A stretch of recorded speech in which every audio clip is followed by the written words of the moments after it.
इन साथियों, आज हम माइक्रो इकोनॉमिक्स या व्यष्टि अर्थशास्त्र का एक बहुत ही महत्वपूर्ण कॉन्सेप्ट, जिसे अर्थव्यवस्था की केंद्रीय समस्याएं या central problems of N economy कहते हैं, का अध्ययन करेंगे।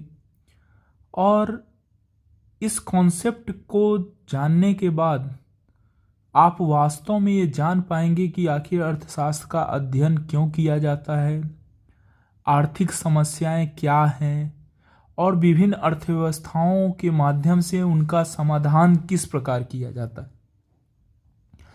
तो आइए बिना किसी देर के हम चलते हैं हमारे आज के इस टॉपिक पे, समझ पाएंगे। अर्थव्यवस्था की केंद्रीय समस्याओं से अवगत होने से पूर्व हमें यह जानना आवश्यक है कि आखिरकार जो मूलभूत आर्थिक समस्या है वो क्या है और ये समस्या क्यों आती है। तो साथियों, वास्तव में जो मुख्य आर्थिक समस्या है वो क्यों आती है, उसके दो कारण हैं। पहला जो कारण है वह यह है कि हमारी जो आवश्यकताएं हैं वह असीमित हैं तथा उसको पूरे करने वाले जो संसाधन हैं वो सीमित हैं।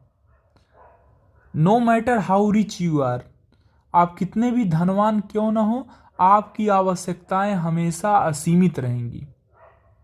वहीं दूसरी ओर उसके पूरा करने वाले जो संसाधन होते हैं, अब संसाधन क्या होते हैं?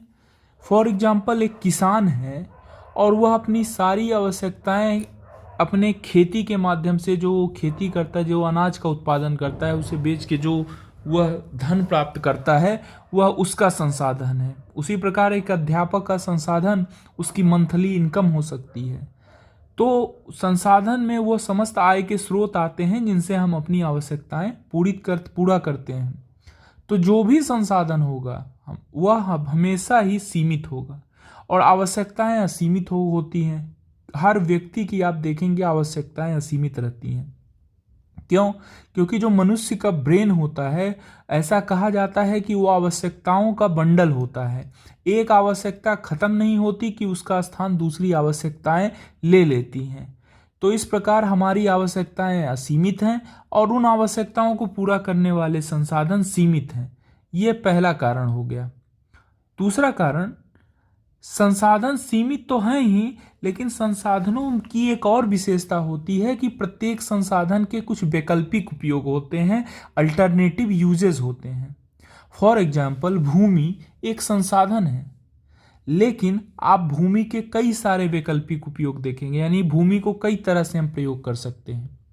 उदाहरण स्वरूप, आप चाहें तो भूमि पे खेती कर सकते हैं, उस पे किसी मकान का निर्माण करके आप रह सकते हैं। आप चाहें तो उसी भूमि को खेल का मैदान बना सकते हैं या फिर उस पे उत्पादन करने वाली किसी फैक्ट्री का निर्माण कर सकते हैं। तो आपने देखा कि भूमि एक संसाधन है, लेकिन उसके उपयोग जो हैं वो कई सारे हैं। तो ये दूसरा कारण है। अब इन दो कारणों के कारण हमें चुनाव की समस्या का सामना करना पड़ता है। मतलब, एक तो हमारी आवश्यकताएं असीमित हैं, तो जब आवश्यकताएं असीमित है, यानी एक व्यक्ति को एक ही समय में कई सारी आवश्यकताओं की पूर्ति करनी होती है। अब वह उन सारी आवश्यकताओं को एक साथ पूरा नहीं कर सकता। क्यों? क्योंकि जो उसको पूरा करने वाले संसाधन हैं वह सीमित हैं। तो ऐसी स्थिति में मनुष्य को चुनाव करना पड़ता है कि कौन सी आवश्यकता ज़्यादा महत्वपूर्ण है, जिसकी पूर्ति करने में हमें सबसे ज़्यादा संतुष्टि प्राप्त हो। और दूसरी बात यह है कि जो संसाधन है उनके कई सारे वैकल्पिक उपयोग हैं, तो उसमें हमें क्या करना पड़ता है? चुनाव की समस्या का सामना करना पड़ता है। और वास्तव में अर्थशास्त्र में हम इसी चुनाव की समस्या का अध्ययन करते हैं। तो यदि संसाधन जो हैं वो सीमित ना होते या फिर हमारी आवश्यकताएं असीमित ना होती, तो शायद हमें अर्थशास्त्र पढ़ने की आवश्यकता नहीं होती। चूंकि ये दो समस्याएं हैं, ये दो विशेषताएं हैं संसाधनों की, इसलिए हमें चुनाव करना पड़ता है और हमें अर्थशास्त्र पढ़ना पड़ता है। अब चलते हैं अर्थव्यवस्था की केंद्रीय समस्याओं के ऊपर। तो अर्थव्यवस्था की 3 केंद्रीय समस्याएं हैं। अब वो 3 केंद्रीय समस्याएं क्या हैं? तो सबसे पहली जो समस्या है वह है क्या उत्पादन हो, व्हाट टू प्रोड्यूस। दूसरी जो समस्या है वह है कैसे उत्पादन हो, हाउ टू प्रोड्यूस। और जो तीसरी समस्या है वह है किसके लिए उत्पादन हो, फॉर हुम टू प्रोड्यूस। तो यह 3 तरह की आर्थिक समस्याएं हैं। अब बार बार जब हम बात करते हैं अर्थव्यवस्था की केंद्रीय समस्याएं, तो यह प्रश्न उठता है कि अर्थव्यवस्था क्या है। तो अर्थव्यवस्था एक ऐसा क्षेत्र होता है जिसमें विभिन्न प्रकार की आर्थिक क्रियाएं जैसे उत्पादन, उपभोग, विनिमय और निवेश का संचालित होती हैं। विद्यार्थियों, जैसा कि आप जानते हैं कि अर्थव्यवस्था एक क्षेत्र होता है जिसके अंदर आर्थिक क्रियाएं संपन्न होती हैं। और वो आर्थिक क्रियाएं कौन कौन सी हैं? उत्पादन, उपभोग, विनिमय, निवेश।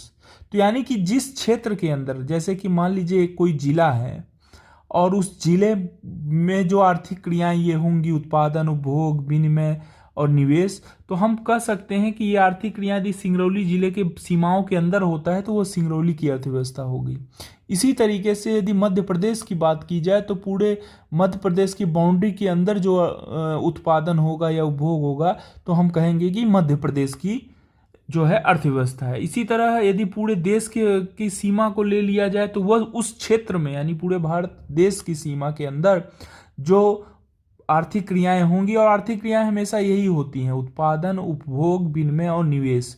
तो ये जो आर्थिक क्रियाएं उस पूरे देश की सीमा के अंदर होगी तो हम उसे भारतीय अर्थव्यवस्था करते हैं। और जिस अर्थव्यवस्था में ये 4 क्रियाएं ज़्यादा होती हैं वो अर्थव्यवस्था उतनी बड़ी होती है। उदाहरण स्वरूप अमेरिका को विश्व की सबसे बड़ी अर्थव्यवस्था कहा जाता है जिसकी कुल वैल्यू 20 ट्रिलियन डॉलर है। तो वह सबसे बड़ी अर्थव्यवस्था मानी जाती है। इसके बाद क्रमशः चाइना, जापान और भारत का नंबर आता है। हालांकि अभी भारत की जो इकॉनमी है वो सिर्फ 3 ट्रिलियन की इकॉनमी है और अभी हमारी जो रैंक है कभी चौथे या 5वें नंबर पे रहती है। तो हम कह सकते हैं विश्व की जो 5 बड़ी अर्थव्यवस्थाएं हैं उसमें कहीं ना कहीं भारत का स्थान आता है। अब समस्याएं तो हमें पता चल गई, लेकिन ये समस्याओं के अंदर की समस्या को भी जानना उतना जरूरी है। जैसे क्या उत्पादन हो, तो क्या उत्पादन हो के अंतर्गत हम 2 तरह की समस्याओं का सामना करना पड़ता है। पहला है कि क्या उत्पादन हो में कि किन वस्तुओं का उत्पादन हो, किन वस्तुओं का उत्पादन हो। और दूसरा जो प्रश्न है वह है यदि यह पता चल जाए किन वस्तुओं का उत्पादन हो तो कितनी मात्रा में उत्पादन हो, यह भी जानना जरूरी है। अब बात है कि किन वस्तुओं, तो वस्तुएं कितने प्रकार की होती हैं? तो वस्तुएं जो होती हैं वह 2 प्रकार की वस्तुएं होती हैं। जो पहली वस्तुएं होती हैं उसे हम पूंजीगत वस्तुएं बोलते हैं या कैपिटल गुड्स। कैपिटल गुड्स जो होते हैं या पूंजीगत वस्तुएं वास्तव में वो वस्तुएं होती हैं जिसका प्रयोग हम उपभोग के लिए नहीं करते हैं बल्कि फर्दर प्रोडक्शन के लिए, यानी किसी और वस्तु के उत्पादन के लिए जिन वस्तुओं का प्रयोग होता है उसे हम पूंजीगत वस्तुएं करते हैं। जैसे प्लांट और मशीनें कई तरह की होती हैं तो उनका उद्देश्य होता है कि उन मशीनों की सहायता से हम दूसरी किसी वस्तु का उत्पादन करते हैं और ऐसे वस्तुओं को ही पूंजीगत वस्तुएं कहते हैं जिससे किसी और वस्तु का उत्पादन संभव हो पाता है। लेकिन सिर्फ पूंजीगत वस्तुएं ही नहीं होती हैं, एक और तरह की भी वस्तुएं होती हैं जिसे हम कहते हैं उपभोक्ता वस्तुएं, जिसे हम उपभोग करने के लिए उपयोग में लाते हैं, जैसे ब्रेड, कार, दवाएं इत्यादि। तो इस तरह से जब हम बात करते हैं किन वस्तुओं का उत्पादन हो तो हम इस प्रश्न का उत्तर तलाशते हैं कि पूंजीगत वस्तुओं का उत्पादन हो कि उपभोक्ता वस्तुओं का उत्पादन हो, और यदि दोनों का उत्पादन हो तो कितनी मात्रा में उत्पादन हो। तो यह पहली समस्या है जिसके अंतर्गत क्या उत्पादन हो, इसके अंतर्गत हम किन वस्तुओं का उत्पादन हो। किन वस्तुओं मतलब 2 ही तरह की वस्तु, पूंजीगत या उपभोक्ता वस्तुएं। और यदि ये भी डिसाइड हो जाए कि किन वस्तुओं का उत्पादन हो तो फिर कितनी मात्रा में। तो ये पहला प्रश्न होता है जो कि किसी भी अर्थव्यवस्था को सामना करना पड़ता है। अब चलते हैं हम अपने दूसरे प्रश्न की ओर कि कैसे उत्पादन हो। यानी कि एक बार यदि हमें यह पता चल जाए कि किन वस्तुओं का उत्पादन करना है और कितनी मात्रा में उत्पादन करना है, तो फिर हम इस बात का पता करते हैं कि उत्पादन कैसे हो। अब उत्पादन करने के भी तरीके होते हैं, जैसे कि आप किस तकनीकी का इस्तेमाल करना चाहते हैं। श्रम गहन तकनीकी, लेबर इंटेंसिव टेक्निक, मतलब उत्पादन की एक ऐसी पद्धति जिसमें श्रम, ज़्यादा मात्रा में श्रम का प्रयोग हो, उसे श्रम गहन तकनीकी कहते हैं। इसी के विपरीत यदि सपोज दैट आप ऐसी किसी तकनीकी का प्रयोग करना चाहते हैं जिसमें पूंजी का ज़्यादा इस्तेमाल हो। यहाँ पे मैं छात्रों को एक बात जरूर बताना चाहता हूँ, जब भी हम पूंजी की बात करते हैं तो लोग उसका मतलब रुपए पैसे से लेते हैं, जबकि अर्थव्यवस्था में मोस्ट ऑफ द टाइम पूंजी का मतलब या कैपिटल का मतलब मशीनों से होता है, मतलब ज़्यादा मात्रा में मशीनों का प्रयोग। और चूंकि मशीनें जो होती हैं उनकी कीमत बहुत ज़्यादा होती है, बहुत ज़्यादा मात्रा में पैसा लगाने के बाद उन मशीनों को परचेज किया जाता है। इसलिए जब भी अर्थशास्त्र में हम पूंजी, कैपिटल, इस तरह की वस्तुओं का जिक्र करें तो आप उसका अभिप्राय रुपए पैसे से ना लेके मशीनों से लेंगे। तो मतलब कैसे उत्पादन हो का मतलब यही होता है कि आखिर हम उत्पादन कैसे करें। उत्पादन में हम श्रम गहन तकनीकी का प्रयोग करें या फिर पूंजी गहन तकनीकी का प्रयोग करें। तो लेबर इंटेंसिव टेक्निक तब मानी जाएगी जब हम ऐसा उत्पादन कर रहे हैं जिसमें मशीनों का कम प्रयोग हो मगर लेबर का प्रयोग ज़्यादा हो। वहीं पूंजीगत तकनीकी का प्रयोग तब करते हैं जब मशीनों का प्रयोग ज़्यादा करें और लेबर का कम करें। तो यही दोनों में अंतर होता है। तो आप देखेंगे कि जब पूंजी की तुलना में श्रम का ज़्यादा मात्रा में प्रयोग हो तो उसे हम श्रम गहन तकनीकी कहते हैं। वहीं जब श्रम की तुलना में पूंजी का ज़्यादा प्रयोग हो तो उसे पूंजी गहन तकनीक या कैपिटल इंटेंसिव टेक्निक कहते हैं। अब दो प्रश्नों के उत्तर तलाशने के बाद हम चलते हैं तीसरे प्रश्न की ओर कि किसके लिए उत्पादन हो। आप जानते हैं, आप किसी भी अर्थव्यवस्था में दो ही वर्ग रहते हैं। एक जो वर्ग होता है वो धनी वर्ग होता है, यानी कि rich section of the society, और दूसरा जो वर्ग होता है वो होता है गरीब वर्ग, या जिसको हम poor section of the society कह सकते हैं। तो एक अर्थव्यवस्था के सामने यह भी प्रश्न होता है कि उत्पादन किसके लिए हो। अब संसाधनों के सीमित होने के कारण समाज के प्रत्येक वर्ग के लिए पर्याप्त मात्रा में उत्पादन संभव नहीं हो पाता। अतः हमें यह निर्णय लेना होता है कि समाज में अमीर वर्ग तथा गरीब वर्ग के लिए उत्पादन कितना कितना करना है। समाज के गरीब वर्ग के लिए उत्पादन करने से सामाजिक न्याय तथा आर्थिक विषमता में कमी तो आती है, लेकिन वहीं दूसरी ओर उत्पादक वर्ग के लाभ में भी कमी होता है, जिसके कारण वह कम निवेश करते हैं, जीडीपी ग्रोथ कमी हो जाती है और अर्थव्यवस्था लंबे समय तक पिछड़ेपन का शिकार हो सकता है। क्यों? क्योंकि यदि उत्पादक वर्ग को लाभ प्राप्त नहीं होगा तो जाहिर सी बात है उनके अंदर जब कम इंसेंटिव मिलेगा तो कहीं ना कहीं उत्पादन के प्रति नकारात्मक सोच विकसित होती है, जिससे जीडीपी ग्रोथ कहीं ना कहीं अफेक्टेड होता है। अब समस्याएं तो हमने देख लिया, लेकिन विभिन्न प्रकार की अर्थव्यवस्थाएं इसका समाधान किस प्रकार से करती हैं तथा सामाजिक न्याय और आर्थिक वृद्धि में संतुलन कैसे स्थापित करती हैं, उसे हम देखते हैं। इससे पहले कि हम उन समस्याओं का समाधान देखें, आपको यह पता होना आवश्यक है कि आखिर अर्थव्यवस्थाएं क्या हैं। तो अर्थव्यवस्था क्या है, इसकी चर्चा पिछले स्लाइड में भी हम कर चुके हैं कि अर्थव्यवस्था एक ऐसा क्षेत्र होता है जिसमें विभिन्न प्रकार की आर्थिक क्रियाएं जैसे उत्पादन, उपभोग, विनिमय तथा निवेश का संचालन होता है। अब यहाँ पे देख सकते हैं जो अर्थव्यवस्था में कई सारे क्षेत्र भी होते हैं, जैसे कि यह प्राथमिक क्षेत्र है, प्राइमरी सेक्टर।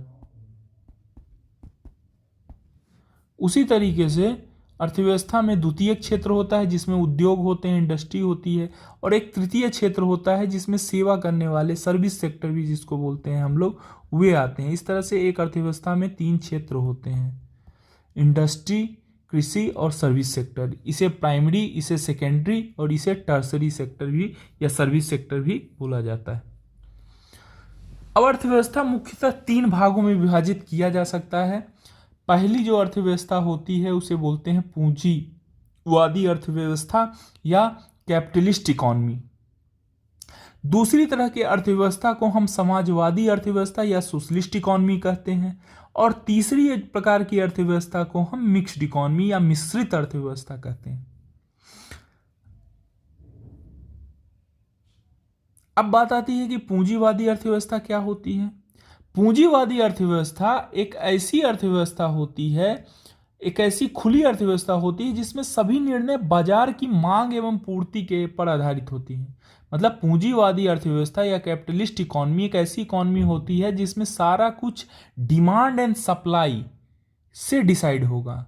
तो मतलब वस्तु की मांग कितनी है और पूर्ति कैसे की जा सकती है, उस आधार पे सारे निर्णय होते हैं। इस अर्थव्यवस्था में बाजार ही सारा निर्णय लेता है, इसलिए इसे बाजारवादी अर्थव्यवस्था भी कहते हैं।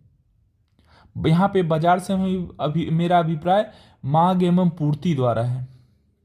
दूसरी तरह की जो अर्थव्यवस्था होती है उसे हम समाजवादी अर्थव्यवस्था या सोशलिस्ट इकॉनमी कहते हैं। इस प्रकार की अर्थव्यवस्था में सारे निर्णय सरकार द्वारा लिए जाते हैं और सभी निर्णय सामाजिक कल्याण को अधिकतम करने के लिए होता है। एक तीसरी भी अर्थव्यवस्था होती है जिसे हम मिश्रित अर्थव्यवस्था कहते हैं, जो कि दोनों ही अर्थव्यवस्था का, समाजवादी अर्थव्यवस्था का तथा पूंजीवादी अर्थव्यवस्था के गुण, दोनों के गुणों को अपने अंदर समाहित करता है। अब बात होती है कि अब इन प्रश्नों का उत्तर ये तीनों अर्थव्यवस्था कैसे देते हैं। जैसे जो हमारा पहला केंद्रीय समस्या का प्रश्न था वह है क्या उत्पादन हो। तो जैसा कि हमने बताया है कि पूंजीवादी जो अर्थव्यवस्था होती है वो पूर्णतः बाजार पर आधारित होती है। तो जिस वस्तु और मांग और पूर्ति से डिसाइड होती है, तो जिस वस्तुओं की मांग ज़्यादा होगी उसका उत्पादन होगा, और पूर्ति किसकी होगी, जिसकी लागत कम होगी उन वस्तुओं की पूर्ति होगी। और यहाँ पे जो उद्देश्य होगा वह जो उत्पादक वर्ग हैं उनके लाभ को अधिकतम करना होगा। अब इसी प्रश्न का उत्तर समाजवादी अर्थव्यवस्था कैसे देगी कि क्या उत्पादन हो। तो सरकार उन वस्तुओं के उत्पादन के लिए करेंगी जिससे सामाजिक कल्याण अधिकतम हो। यहाँ पे ध्यान दीजिएगा, जहाँ पूंजीवादी अर्थव्यवस्था का मेन मोटिव लाभ को अधिकतम करना था, वहीं समाजवादी अर्थव्यवस्था का जो मुख्य उद्देश्य है वो सामाजिक कल्याण को अधिकतम करना है। और फिर एक बात, जो तीसरी अर्थव्यवस्था है मिश्रित अर्थव्यवस्था, वो जाहिर सी बात है इन दोनों के जब गुणों को लेगी तो कहीं ना कहीं दोनों के हितों का ध्यान रखेंगी। मतलब उत्पादक को लाभ भी मिले तथा ऐसा ना हो कि सामाजिक कल्याण भी कहीं से कमी आए। तो यह कहीं ना कहीं दोनों ही जो वर्ग हैं, सामाजिक कल्याण को भी अधिकतम करना और उत्पादक के लाभ को अधिकतम करना, दोनों में कहीं ना कहीं सामंजस्य बनाने का प्रयास इस प्रकार की मिश्रित अर्थव्यवस्थाओं या मिक्स्ड इकॉनमी में होता है। अब दूसरा प्रश्न को लेते हैं, कैसे उत्पादन हो। तो फिर वही बात, उत्पादन जो पूंजीवादी अर्थव्यवस्था होता है वह उत्पादन की उस तकनीकी का प्रयोग करता है जिसमें लागत न्यूनतम हो, ताकि लाभ को अधिकतम किया जा सकता है। और जब लागत न्यूनतम होगी तभी लाभ को अधिकतम किया जा सकता है। वहीं यदि समाजवादी अर्थव्यवस्था है तो वह यह देखेगा कि किस देश में किस संसाधन की अधिकता है। उदाहरण के लिए भारत जैसे देश जहां श्रम की प्रधानता है, तो भले ही लाभ ज़्यादा पूंजी गहन तकनीकी के द्वारा लाभ अधिक हो, लेकिन चूंकि श्रम की अधिकता है इसलिए श्रम गहन तकनीकी का प्रयोग समाजवादी अर्थव्यवस्था में होगा, जिससे ज़्यादा से ज़्यादा लोगों को रोजगार दिया जा सके और सामाजिक कल्याण में वृद्धि किया जा सके। लेकिन पूंजीवादी अर्थव्यवस्था का इन सब से कोई लेना देना नहीं है। यह उत्पादन की उसी तकनीकी को चुनती है जिससे इनका लागत न्यूनतम हो और लाभ को अधिकतम किया जा सके। वहीं यदि मिश्रित अर्थव्यवस्था की बात करें तो इनके ध्यान में दोनों चीज़ें होती हैं। एक और जहाँ की लाभ भी अधिकतम करके आर्थिक वृद्धि प्राप्त करना इनका उद्देश्य होता है, वहीं कहीं ना कहीं सामाजिक न्याय और सामाजिक कल्याण में कमी न हो, इस तरह के निर्णय इस अर्थव्यवस्था में लिए जाते हैं। अब तीसरा प्रश्न, किसके लिए उत्पादन हो। तो पूंजीवादी अर्थव्यवस्था में जाहिर सी बात है धनी व्यक्तियों के लिए ही उत्पादन होता है। क्यों? क्योंकि वह धनी व्यक्ति ही ऊंची कीमत दे सकता है जिससे लाभ में वृद्धि हो सके। वहीं समाजवादी अर्थव्यवस्था में सामाजिक न्याय को ध्यान में रखते हुए सामान्यतः गरीब वर्ग के उपयोग में आने वाली वस्तुओं का ज़्यादा उत्पादन होता है। जिससे सामाजिक कल्याण या सामाजिक लाभ को अधिकतम किया जा सके। वहीं मिक्स्ड इकोनॉमी, फिर जैसा कि हमने शुरू में बताया था कि यह दोनों ही समाजवादी और पूंजीवादी अर्थव्यवस्था के अच्छे गुणों को लेती है तथा जो उनकी कमियां हैं उनसे बचने का प्रयास रहता है।